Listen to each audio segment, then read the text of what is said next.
Welcome everyone, this is Kerjims channel. Now we are back to our episodes of True Semi-Reality Champions and Comparison, featured by Wild League of Legends versus the Mobile Legend Bang Bang. But before that, please like and subscribe to my channel and don't forget to click the bell icon to be notified to our new next episode video. Let's do this!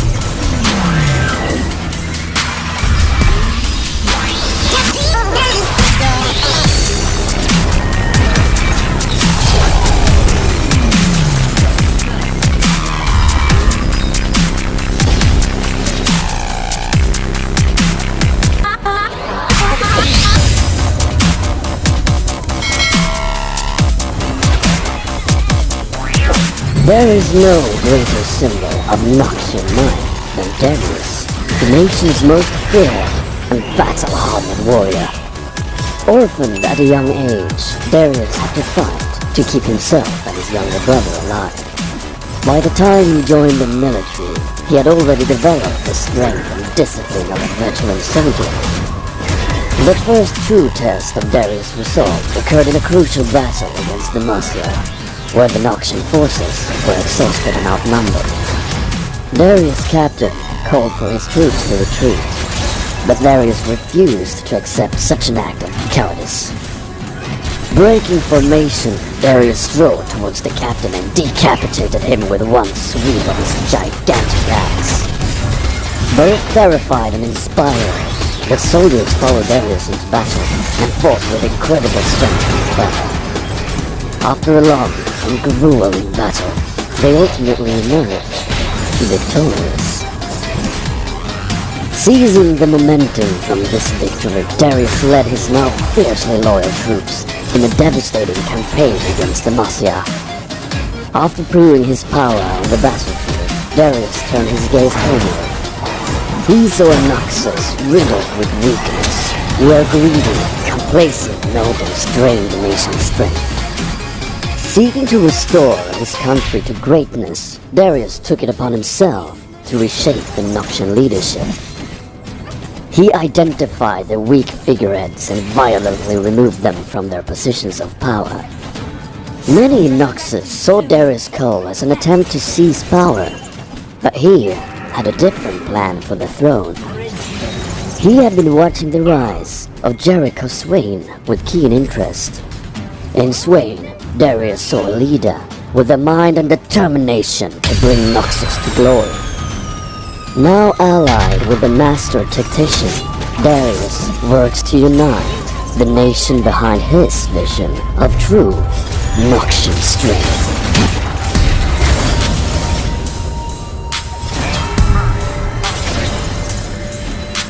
There is no greater symbol of Noxian might than Darius, the nation's most feared and battle-hardened warrior. Orphaned at a young age, Darius had to fight to keep himself and his younger brother alive.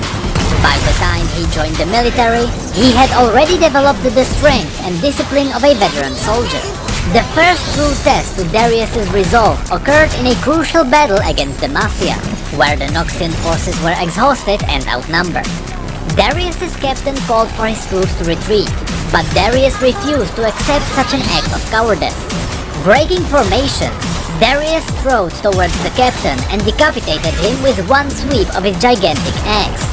Both terrified and inspired, the soldiers followed Darius into battle and fought with incredible strength. After a long and grueling battle, they ultimately emerged victorious. Seizing momentum from this victory, Darius led his now fiercely loyal troops in a devastating campaign against the Demacia. After proving his power on the battlefield, Darius turned his gaze homeward. He saw Noxus riddled with weakness, where greedy, complacent nobles drained the nation's strength. Seeking to restore his country to greatness, Darius took it upon himself to reshape the Noxian leadership. He identified weak figureheads and violently removed them from their positions of power. Many in Noxus saw Darius' skull as an attempt to seize power, but he had a different plan for the throne. He had been watching the rise of Jericho Swain with keen interest. In Swain, Darius saw a leader with the mind and determination to bring Noxus to glory. Unlike his brother Darius, victory in battle was never enough for Draven. He craved recognition, acclaim, and glory. He first sought greatness in the Noxian military, but his flair for the dramatic went severely underappreciated. Thirsting for a method to share Draven with the world, he turned his attention to the prison system. There he carved out the celebrity he desired by turning the tedious affair of executions into a premier spectacle. At Draven's first execution, he shocked onlookers when he ordered the doomed prisoner to run for his life. Just before the man managed to flee from sight, Draven brought him down with a flawless throw of his axe. Soon all Draven's executions became a gauntlet through which Noxian prisoners raced for a final chance at life. He used this trial as his own personal stage, and turned executions into a leading form of entertainment. He rallied onlookers into a frenzy, while desperate prisoners scrambled to evade him. They never succeeded. Rejecting the solemn black uniforms of Noxian executioners, Draven donned bright outfits and developed flashy signature moves to distinguish himself. Crowds flocked to see Draven in action, and tales of his performance spread quickly. As his popularity grew, so did his already inflated ego. He belonged at the center of attention. Before long, the scope of his ambition outgrew the population of Noxus. He decided that the glorious exploits of Draven should be put on display for the entire world. These were the general bios to introduce Darius and Draven. Now let's have a look at a comic called Blood of Noxus that expands and explains certain parts of Noxian history. They say that just before you die, your life flashes before your eyes. They're wrong. I didn't see what I'd done. I saw all I had yet to achieve, and I saw how short a time I had left to accomplish anything worthwhile. That's when we decided we were going to conquer the world. Should I have seen this coming? Been 10 years since I came home, 5 since I saw Quilleda in the flesh. She was Noxian to the bone, so she knows full well the price of rebellion. She swore we'd never be parted, but that was before Noxus came to Basilish. This introduction portrays Darius the way he truly is, a warrior ever loyal to the might of his nation. We see him marching onto Basilish. It is then followed by a flashback from Darius' childhood, 22 years ago. We see Darius, Draven, and Quilleda watching the gates from afar. Noxian soldiers march through, but the elders of the city don't fight them. For Noxus gives you two options: resist and be destroyed, or swear loyalty to Noxus and become part of something bigger. As usual, Draven doesn't see them as a threat, but Darius knows these men have never known defeat. By the time Darius could even finish his thought, Draven was already within range to strike down their general. Of course, being young and naive, Draven failed. The general easily parried the thrown blade, while his soldiers brought all 3 of them in front of him. Quilleda tried to protect her friends and told the general that Draven was just a boy who didn't know any better, which Draven refused to accept. He told the general that he had killed men before. The general asked him a simple question. You say you have killed, but for what do you fight? For fun mostly, and for respect, and because I can, Draven answered. The general, who revealed himself as Captain Cyrus, told Draven that he is wasting his talents on petty desires. Instead, he could fight for the greater glory of Noxus. I have to interrupt the story for a second here. In case you didn't watch the Progress Day story, I recommend doing it now since you will ruin the story for yourself. Go and watch it before you get spoiled. Alright, the story then brings us to present days. Here we see Draven, Darius, and his war mason, Tamara. In case you didn't immediately recognize Tamara, she is the main character from the Progress Day story. This reveals that she was feeding scouting information directly to Darius. That's why I wanted you to watch the story first. It spoils the major plot twist. So, Darius, Draven, and Tamara were getting ready to break inside the rebelling city. After going through their options for the last time, Darius decided to let Draven choose his warriors and stormed the breach opened by their heavy weaponry. They knew a lot of soldiers would fall on both sides, but this was simply an option that would show results.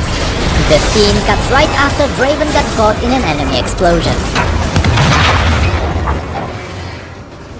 It cuts to a scene from 9 years ago. Darius and Quilleda witness the aftermath of a war won with chemical weapons. Apparently a general known as Amistan caused this. She must have had a Zonite alchemist in her service.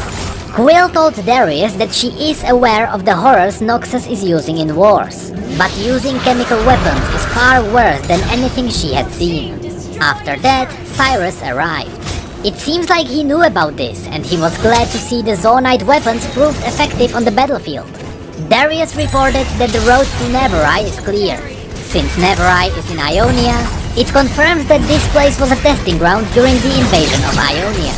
Quill called Cyrus out and told him that this wasn't an honorable victory, to which Cyrus replied, "The enemy are dead, are they not?"